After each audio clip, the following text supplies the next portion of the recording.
Explicando su posición sobre el tema del aborto. Le preguntaba si usted va a limitar, si es gobernador, el derecho al aborto. Y me decía que hay que respetar el Estado de Derecho que ha establecido el Tribunal Supremo de los Estados Unidos.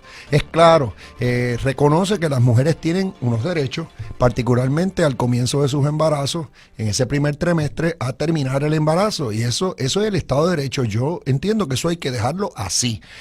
No hay que cumplirlo, porque eso lo estableció el Tribunal Supremo de Estados Unidos. Nosotros somos parte de Estados Unidos, somos ciudadanos americanos y esa Constitución nos aplica. Y yo soy hombre de ley y orden. Ahora, por otro lado, lo que sí les dije, yo en el plano personal, por convicción religiosa, no creo en el aborto, no lo favorezco, pero hay que respetar el derecho de las mujeres según establecido por el más alto tribunal para dejarlo de claro, los Estados usted Unidos. no modificaría el derecho al aborto como está hoy. Exactamente.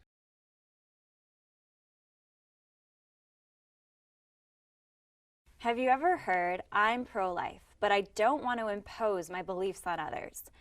Or I'm personally opposed to abortion, but I just can't take away somebody else's choice to have one.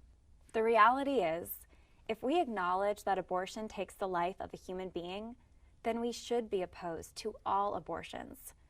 Every innocent human being has a right to not be killed, and that's why we can't just be personally pro-life. Those who are personally pro-life, in an effort to be fair towards other people's views, are actually putting forth a view that's very unfair. Under this view, their own preborn children have human life and human rights, but other people's children may not.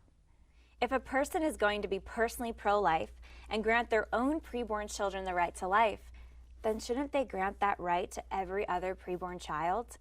A person would never say that they only personally oppose child abuse.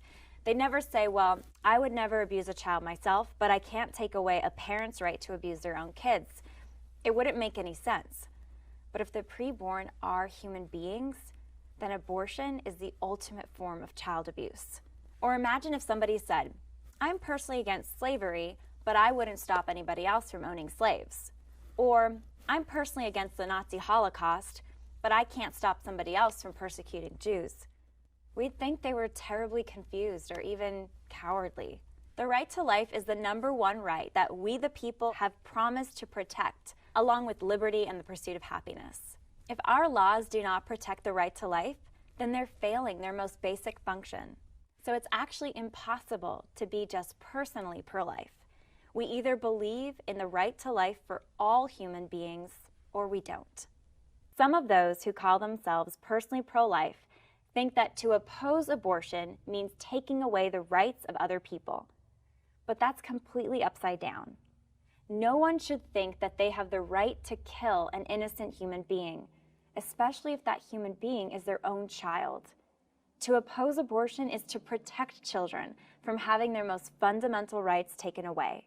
Since Roe v. Wade, over 60 million children have been killed by abortion. Let that sink in. 60 million human lives. And these lives continue to be killed every day. In our country, in our states, in our cities. For many of us, it's happening down the street from our homes. This is the greatest civil rights crisis of our time, and we can't just sit on the sidelines. This is why I've dedicated my life to ending abortion and building a culture of life.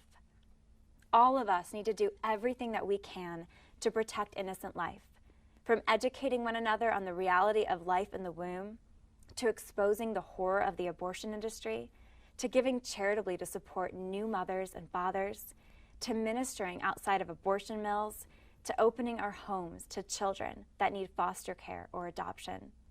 And vote. Vote with your ballots. Vote with your dollars. Make the pro-life position heard with posts on social media. Together, we can create a community where abortion is rejected and every human life is loved and cherished.